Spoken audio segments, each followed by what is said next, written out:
Nagdangat sa 1,178 ka mga personnel sa Western Visayas ang nagpositibo sa COVID-19. Sa interview sang Radyo Bandera Iloilo kay Police Lieutenant Colonel Joem Malong, tagpamaba sa Police Regional Office, iyagin pahayag nga base sa pinakaulihi nga datos sa bulan sang Agosto, mayara na sang 1,178 ka mga pulis ang na-infect sang nasambit nga virus. Sa nasambit nga numero, 165 diri ang active cases, sa din anom ang yara sa regional headquarters, 31 ang yara sa Aklan, 16 sa Antique, 2 sa Bacolod, 14 sa Capiz, 11 sa Guimaras, 20 sa Iloilo City, 49 sa probinsya sang Iloilo, 5 sa Negros Occidental, kag 5 sa Regional Maneuver Force Battalion. Dugang pa ni Malong, 1,009 ang recover na, samtang 4 ang nagtaliwan. Yes, ang ating August 8 na data show that we have 165 active cases now. 6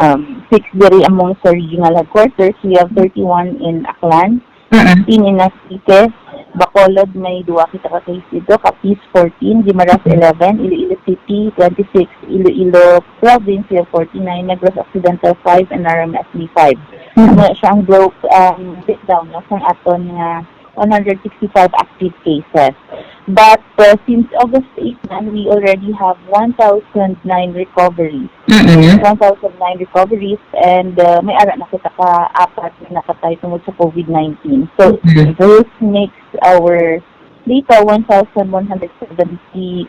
all in all. Samtang naglabot na sa 38% o kon 5,239 ka mga police personnel sa rehiyon 6 ang nabakunahan na batok sa COVID-19. Ini ang base sa pinakaulihi nga datos sa bulan sang Agosto. Samtang naglabot na sa 38% o kon 5,239 ka mga police personnel sa rehiyon 6 ang nabakunahan na batok sa COVID-19. Ini ang base sa pinakaulihi nga datos sa bulan sang Agosto. Yara na sa 5,239 o kon 38% sang poblasyon sang pulis ang nabakunahan na. 1,844 o kon 13.6% ang nakabaton sang first dose, 3,395 o kon 25% ang fully vaccinated, kag 8,395 ang wala pa mabakunahan. Dugang pa sang natungdan, mayara sang ginpatigayon nga vaccination ang regional headquarters agud nga mapasiguro nga protektado ang hanay sang mga kapulisan.